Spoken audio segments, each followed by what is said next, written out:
Зеленский отдал приказ на уничтожение. Окончательный приговор для России. Захватчикам не хватает ПВО, а Украина проводит спецоперацию в Крыму. Россияне бегут с ключевых позиций, а полуостров полыхает по-настоящему. Полная деоккупация?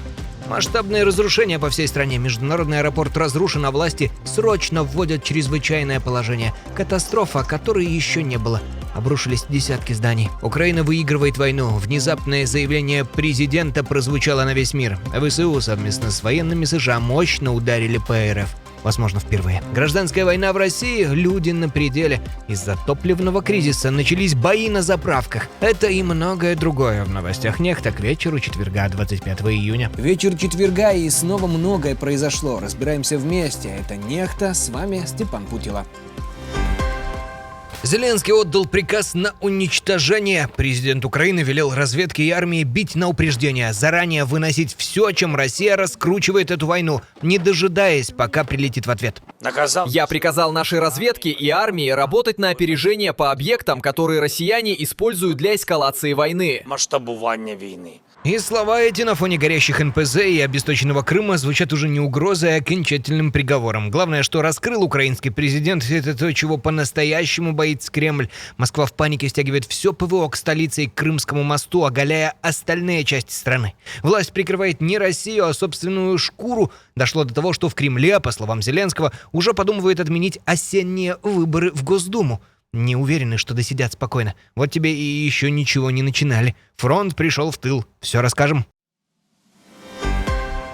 От слов к делу. Не успел Зеленский договорить про удары на опережение, как полуостров заполыхал по-настоящему. Минувшей ночью Крым накрыли дроны со всех сторон разом. Симферополь, Севастополь, Евпатория, Ялта прицельно били по тому, на чем все держится. Атакованы Таврическая и Балаклавская ТЭС. Подстанция под Ялтой и города провалились во тьму. Сама Ялта на время ушла в полный блокаут, а оккупационные власти по традиции объяснили зарево и взрывы перегрузкой энергосистемы. Это ровно то, о чем говорил украинский президент. Операция не хаотичная, а, по его словам, очень четко просчитанная.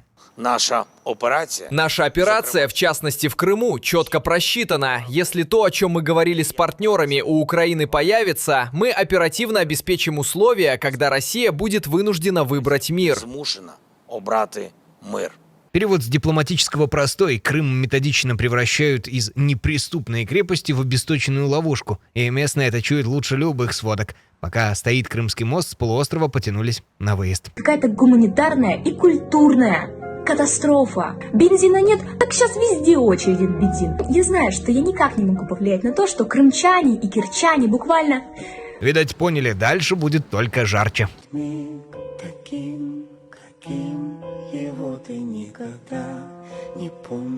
А на юге и вовсе первая ласточка освобождения полуострова. Силы обороны выбили оккупантов с Кинбурнской косы и подняли флаг. Это была последняя точка Николаевщины под россиянами, откуда те годами били по Очакову. Враг просто бежал, брошенный без снабжения. Это еще и шажок в сторону Крыма. И нервы оккупационных властей от всего этого сдают, а отыгрываются они на мирных. Суд в Мелитополе влепил 71-летнему пенсионеру из Токмака 13,5 лет строгого режима. За что? За то, что старик перевел украинскому банку в общей сложности 4100 гривен, меньше $100. 71 год, $100 и 13,5 лет колоний. С дронами разобраться не могут, зато хоть на людях отыгрываются по полной. Россия теряет хватку уже и на воде. Украинские военные моряки вместе с разведкой накрыли сразу 3 российских беспилотных катера и в доказательство выложили видео, как вражеские дроны идут на дно. Каждая отраженная атака — это спасенная жизнь и удар по планам агрессора. Не дадим врагу ни единого шанса. Ни на суше, ни в воздухе, ни на море. Вот и выходит, куда ни сунься, всюду горит и тонет. В воздухе дроны достают до Сибири, в тылу полыхает НПЗ, а теперь и на море российские катера идут ко дну. Окружают со всех стихий разом. Бензина нет, проблемы в этом тоже нет. Так, во всяком случае, уверяет Кремль, пока Россия полыхает от края до края. К клубу горящих НПЗ за сутки присоединилась Уфа, один из крупнейших нефтяных узлов страны. Плюс полыхнули 3 резервуара нефтебазы под Краснодаром. Здесь, Ларис, второй Смотри, что творится. А первый где был? А следом Росстат выдал цифру, от которой уже не отвертеться. Цены на бензин за неделю рванули вверх сильнее, чем когда-либо за 20 лет наблюдений. Топливный кризис накрыл уже больше 60 регионов, производство рухнуло на четверть. Это, по словам западных экономистов, худший бензиновый кризис России за 2 десятилетия. Как на это реагирует власть? А просто отрицает реальность. Глава Минфина Силуанов на голубом глазу заявил, что никакого скачка цен нет. Скачка цен, я не могу с вами согласиться, что он и есть. Бензина и ума, как говорится, целая палата. Это при том, что страна уже клянчит топливо у Казахстана и Индии. А в патриотичном мессенджере Макс по-тихому затирают чаты, где люди делятся, на какой заправке еще есть бензин. В Иваново такую группу прихлопнули, едва в ней набралось 8 тысяч человек. С глаз долой, как говорится. Скоро начнется самая страшная бойня. Бойня за бензин. Мы будем драться с соседом за канистру этого самого топлива. И вот чаша терпения, доверху наполненная бензином, наконец вспыхнула. На заправках в России уже даже начались бои за топливо. В Рязани очередь обернулась дракой прямо у колонок.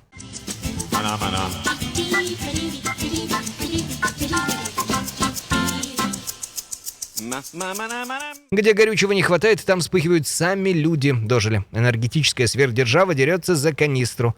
Так и до гражданской войны недалеко. Вот смотрите, что творится. Вот что творится. Вот из-за таких пи***сов, люди не могут заправиться, Говно, ебаные. А на земле натуральный абсурд эпохи дефицита. В Москве размели все канистры. 20-литровые подскочили в цене вдвое, до 4000 рублей. Следом смели воронки, шланги и насосы. Народ запасается, как при войне. В Ульяновской области уже ввели карточную норму. Больше 40 литров в одни руки не наливают. А в канистры вообще запрещено. Доигрались. Вторая армия мира и энергетическая сверхдержава нормирует бензин, как в осажденной крепости. В очередной раз в нашей истории они хотят добиться того, чтобы унтер-офицерская вдова сама себя высекла. Для этого эти беспилотники, для этого эти коллапсы в аэропортах, тем более в курортный сезон, когда люди хотят лететь куда-то отдыхать. Для этого проблемы с бензином, чтобы возникло внутреннее раздражение. А вот чем Россия отвечает на свой бензиновый позор? Бьет по чужим заправкам. Раз свои НПЗ горят, Кремль принялся крушить АЗС в Украине. Под удар попали заправки в Запорожье, Сумах и на Днепропетровщине. В Сумах ранены 4 человека. Логика, конечно, железная. У самих бензин кончается, так хоть соседу напакостить. Вот только напрашивается вопрос, который россиянам стоило бы задать своему руководству. С чего в Кремле решили, что чужие заправки можно жечь безнаказанно, когда полыхают уже свои? И не прилетит ли в ответ? Впрочем, в Крыму заправки уже и без украинских дронов сами закрываются. А власти твердят свое. Все идет по плану. Санкции нам только на пользу. Путин заявил, что Россия полностью импортозаместила всю авиационную технику. В силу самого ряда большого количества причин, прежде всего санкционного давления, у нас ситуация изменилась, и Россия была вынуждена, но оказалась в состоянии полностью все импортозаместить, так сказать. Эти самолеты с ним в одной комнате, как думаете? Ну а вишенкой диалог с летчиком-испытателем нового лайнера МС-21, который выдал такое, ну в смысле не лайнер, а пилот, что хоть стой, хоть падай. Мне просто хочется, чтобы санкции не заканчивались. Ну, вот это дух. И украинские дальнобойные, и западные финансовые только на пользу. Санкции выкосили авиаотрасль, бензин по карточкам, скоро и заправлять нечем будет, заводы горят. А на словах все импортозаместили и только крепче стали. А вам не кажется, что кто-то окончательно теряет связь с реальностью? Европа продолжает душить российский теневой флот. На этот раз отличился французский спецназ. ВМС Франции взяли на абордаж танкер «Делевер», который втихую шел у берегов Сицилии в нарушение морского права.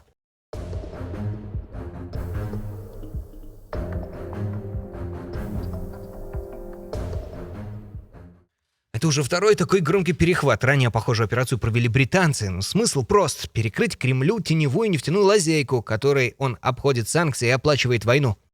Мы не позволим теневому флоту обходить санкции и финансировать войну России. Европа полна решимости повышать для Москвы цену этой войны. Это потрясло всю страну в прямом смысле. Земля треснула, по улицам поползли огромные трещины, целые кварталы складывались в пыль за секунды. Где-то мать накрыла собой ребенка от летящих обломков. Это Венесуэла. Страну с разницей в 40 секунд встряхнули два мощнейших землетрясения – 7,2 и 7,5 магнитуда. Сильнейшая за 125 лет. Каракас местами буквально стерла. Дома осели до основания, аэропорт разрушен, связь оборвана.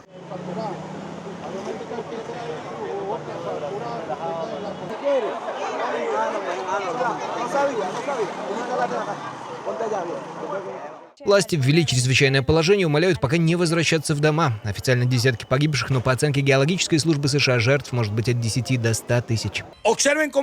Посмотрите, во что превратился аэропорт Майкетия. Посмотрите, что творится внутри. Посмотрите на эти разрушения. Здесь все полностью уничтожено. И будто мало одного, в тот же день тряхнуло Японию с угрозой цунами и Калифорнию. Планету словно лихорадит со всех сторон. В Украине объявлена эвакуация, звучит как сигнал тревоги, и не зря власти отдали приказ срочно вывозить людей из десятков населенных пунктов, бросать дома и уходить. Все это в Черниговской области. С 1 июля из 12 приграничных сел принудительно эвакуируют всех. Слишком близко враг, слишком густо летят российские снаряды. Вместе с тем, что объявили ранее, это почти 2 десятка сел, где пока держится около 1000 человек, и среди них 120 детей. Их вывезут бесплатно по безопасным маршрутам и дадут крышу над головой в новом месте. Трамп неожиданно удивил. Известный своими разворотами на 180 градусов американский президент на прямой вопрос журналиста, побеждает ли сейчас Зеленский и Украина, вдруг ответил прямо. У него все довольно хорошо, он держится, надо признать, он смелый. У него отличная техника, отличные люди, у него есть бойцы. И это не оговорка. В тот же ряд легло заявление Госдепа США, которое еще год назад звучало бы фантастикой. На данный момент мы находимся в ситуации, когда Украина выигрывает войну. По словам американского дипломата, роли поменялись. Теперь наступает Украина, а Россия ждет зимы и паузы. Динамику переломили. А вот и то, что стоит за громкими словами. По данным Financial Times, недавние удары вглубь России, в том числе по военным объектам под Москвой и по столичному НПЗ, Украина нанесла при поддержке американской разведки. И речь не про адрес завода из Google карт.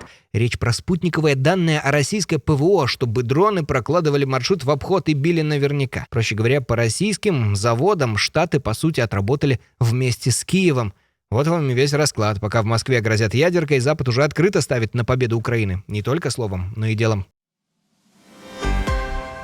А в США показательная сценка про власть Трампа. Сенат принял резолюцию, ограничивающую президенту право воевать с Ираном без согласия Конгресса. И Трамп лично явился к сенаторам-республиканцам, устроил разнос, накричал и обозвал одного несогласного сумасшедшим. И уже той же ночью те послушно собрались и переголосовали в обратную сторону. Вот так за сутки против превратилось в за. Трамп тут же похвастался, мол, это предупреждение Ирану. А заодно и наглядный урок, кто в доме хозяин. Даже собственная партия пляшет под его дудку. Ну а на этом пока все. Спасибо, что были с нами. Обязательно подписывайтесь, чтобы ничего не пропустить, и встретимся уже утром.